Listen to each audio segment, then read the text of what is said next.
महाभारत में जिसे महादानी, महान धनुर्धर और महावीर होने का गौरव प्राप्त है, उसे महारथी कर्ण कहा गया है।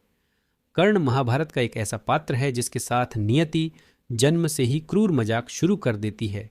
पैदा होते ही मां से बिछड़ना पड़ा, प्रखर मेधावी होते हुए भी शिक्षा से वंचित होना पड़ा। किसी तरह कौशल का प्रशिक्षण मिला भी तो वह भी श्राप के साथ सूत पुत्र कहा गया।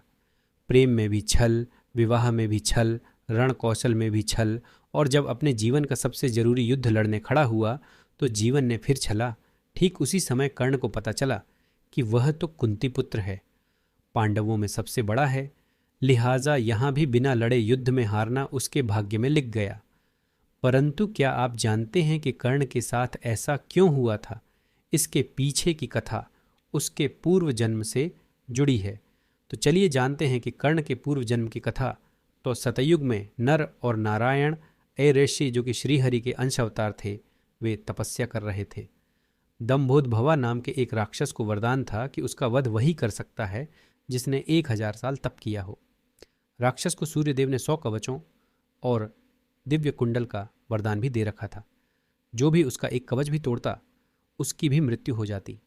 दंभोदभवा के अत्याचार से परेशान देवता विष्णु जी के पास गए तो उन्होंने सभी को नर नारायण के पास भेज दिया। नर नारायण ने देवताओं की बात सुनी और उनकी सहायता का वचन दिया। राक्षस से युद्ध शुरू हुआ।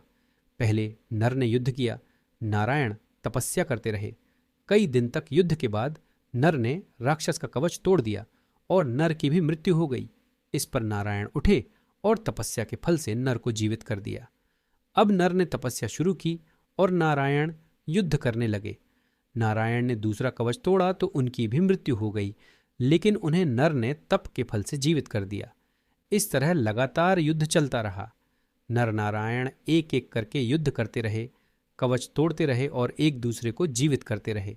जब एक एक करके राक्षस के 99 कवच टूट गए तो राक्षस भागा और सूर्य के पीछे जा छिपा।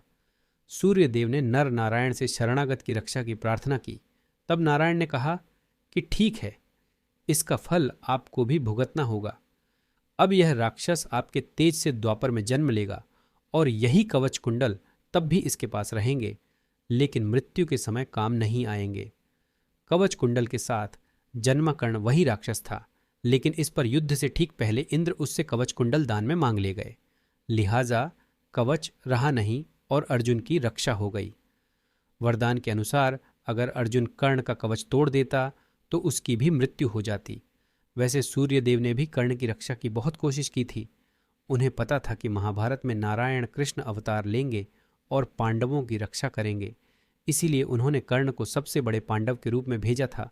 लेकिन तुलसीदास ने रामचरितमानस में लिखा है, होय है वही जो राम रचि राखा।